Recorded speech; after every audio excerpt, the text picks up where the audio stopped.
Hi everyone. Today I'm going to show you 4 quick and easy transfer methods to get your drawing onto your paper. The first one is going to be the light box. A lot of artists have light boxes. It's just a box with a light in it with a glass covering. You'll place your drawing that you want to transfer down on it first and tape it. And then you'll put the paper over it and you can see the outline underneath, and you just trace around the outline that you like. Whatever parts of it you like. It's really simple. Now this isn't a good method if you want to put it on thinner watercolor paper, because you'll have to stretch it first and you won't be able to do it. So this is more for like a 300-pound watercolor paper, something heavier that you're not going to stretch.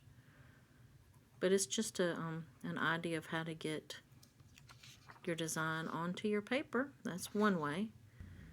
Now the next way is with the window. If you don't have a light box, and I'm always about finding ways to do things less expensive, then you can just tape your image onto a window that has a nice bright light coming through it, and then tape your paper over that image and you can see through it, and then you just trace around the parts that you want, or the whole thing, whatever you want to do.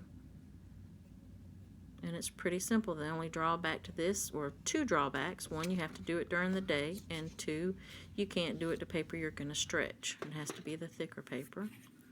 Now this is the third way, and it's with graphite paper. Graphite paper is not real expensive and it lasts forever.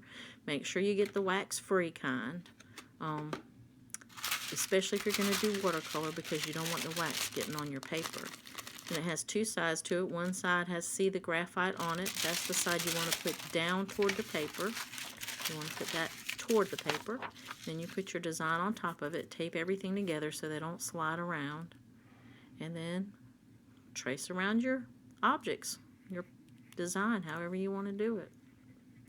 You want to press firmly, but not so firmly that you leave really deep indents on your watercolor paper, because the watercolor will puddle up in those indentions and it won't look good.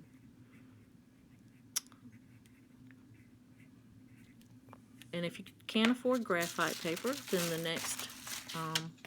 the next thing is you can make your own graphite paper. And there you go. See how that looks? Pretty good.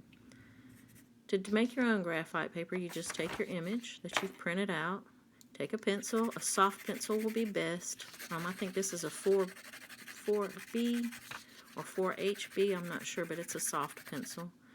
And just to speed it along, I went ahead and got a graphite stick so that we can do it faster. Covers more area quicker. And that's just the design of the cardboard I'm working on that's coming through. Don't worry about it. It's still going to work. You get that covered pretty well. Sometimes I take a tissue and rub it around. Tape it down, and then just like with the graphite paper, you just press down, and the graphite that you've rubbed onto the back with your pencil will transfer down onto your paper.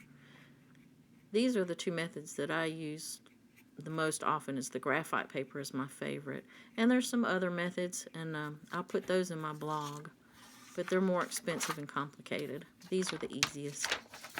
There you go. Very easy. Thanks for watching.